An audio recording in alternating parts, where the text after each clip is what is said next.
Hello everyone, this is episode 4 of Zed Run Explain with Goose Gang Racing.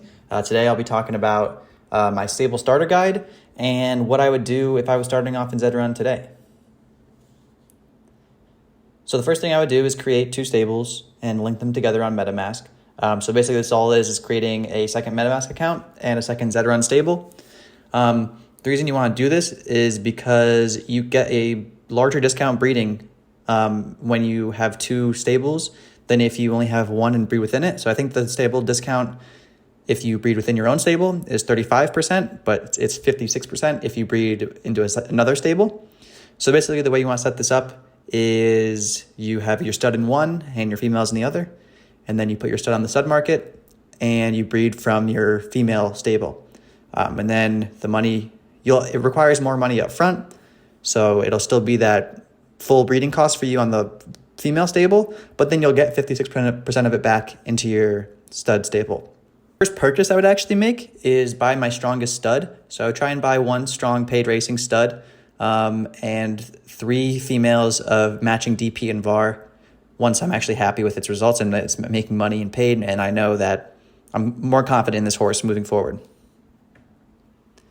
I would want to avoid the middle distances because as we breed down, horses will get more condensed in these middle distances, which might actually end up being a good thing since there'll be more volume there. But I think for now, going into sprints or marathons is better because there's less overall competition there. So that means the ceiling of like what variance is required to actually be a good paid runner is actually lower. So they're much easier to breed into. So quickly going over what I actually want in my stud, other than it having high variance and low variance or a high starting level for breeding, I want to make sure that it's as high of a breed type as I possibly can get. So probably legendary if you're just starting out. This is because you can get more breeds out of it, so this will make it more valuable to you. You want it to be as high as possible distance preference. You want it to be low variance. I said high or low variance here, but I think for starting a level, I would definitely recommend going into double ups because, again, they're just less risky. You can make a decent amount of money. Of course, it's less flashy than the variance horses, but I think for now, double ups are a much easier way to get started in Zed Run. And you can basically examine paid races for horses that are listed. And if they're like a strong racehorse and you don't mind paying the premium for a horse that's proven and it's doing well in racing, that's certainly a way to start off. I would try to price out the horse how I did it in the last video. A lot of the paid racing horses will be probably pretty overvalued, but I think that if you can get a nice one, one that is profitable and doing well and paid for like under, I don't know, like 0.1, I think that honestly wouldn't be too bad. But you can kind of skim the market and find cheaper options, and you might not get a perfect horse every time. But if you're just accurate enough using the tools, so Z-Lead, Z-Sim, Zedge, and Haku, you can easily find that strong horse and try to avoid paying that premium. So for using Zedge, I like to filter using 100 races because that basically increases the confidence in the actual data it's giving you. You need to be under 10 variants. If you want to be actually a paid racer, you probably got to be under 2 variants. I want a legendary horse, I want it to be cheap, and I want both of the parents to have matching distance preference and also low variance. So whether that's, I look for 60 or greater distance preference, so either negative 60 or 60. And then after that, you basically will take the horse that Zedge filters out for you, and you go examine it deeper on Z-Sim and Z-Lead. So you want to be as close to 2.0 variance as possible on Z-Sim, and you can use the profile page to estimate the profit and price out the horse. And Z-Sim is just for, that first dive in to basically see if you're interested in the horse at all. So now I'm just going to show you briefly how I actually use the tools to find a horse. So first thing we're going to do is go on Zedge, 100 race count, variance under 5, variance under 10 for the parents, and let's just look to see what we get. So let's sort by starting level. Because again, we want highest level horses for breeding, So we just want to get the highest level horse we can as well. So let's just double check quickly. Let's go through and look. So this first one here has matching parents, so has low variance.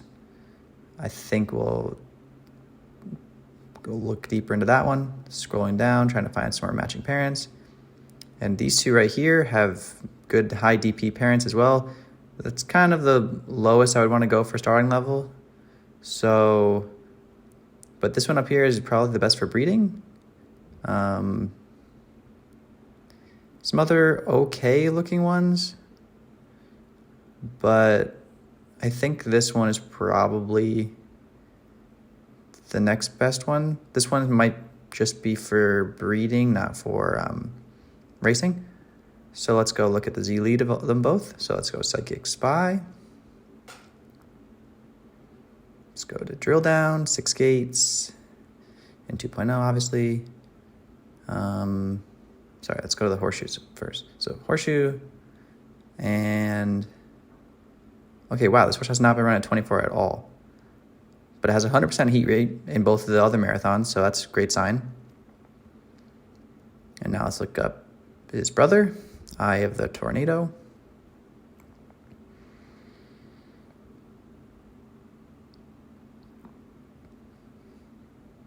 Also has not been run very much in this later marathon distances. Very strange. And again, 100% heat rate in flames, but nothing in the marathons. Very interesting considering both their parents are actually pretty good marathon runners. So, something to consider. Might even have more potential than what's shown. So let's check out the higher level one. Let's go to 6 gate. Flaming in lots of sprints. Flaming in 14, which is probably where it'll run, but maybe 12. Let's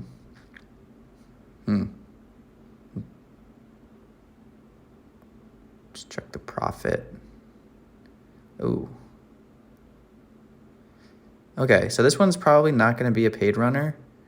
Oh, it's run some top twos, so it's kind of random. Let's check the double ups only. Still not great. But it's been running in 6 horse, probably breed 3.0, and it's pretty low level. So I mean, honestly, it might be not that bad. I think this is probably the best breeding option. But for payment, paying races, I think it's probably not the best for now. Honestly, that one's not that bad. But Eye of the Tornado, so this is a Z-Sim. You can use it to your temp mail to make it into account and, basically get a bunch of simulations on here. So let's check out Eye of the Tornado. And these are very low variance numbers. Like I said before, you want to be as close to 2.0 as possible. And hasn't really been running interesting. It really hasn't been running a marathon at all. But super low variance. I like this horse. Check out his brother.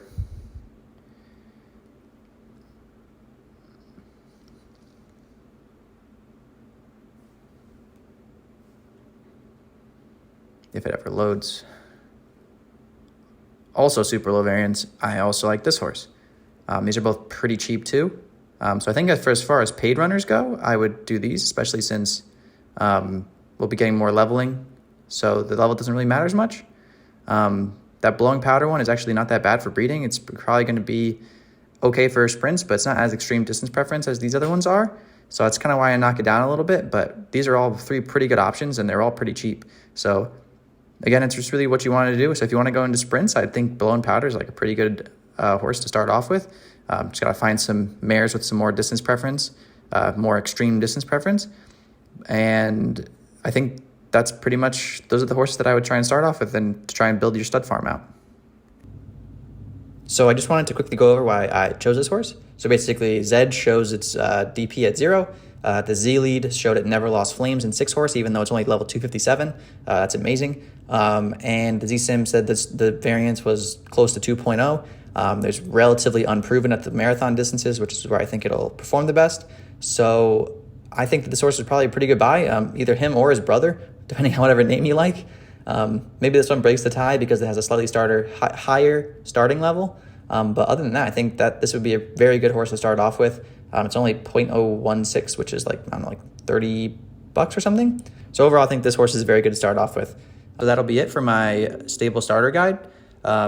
Please, if you guys like the content, please subscribe, like the video, leave a comment on what you want to see next, and I'll see you guys in the next one. Peace.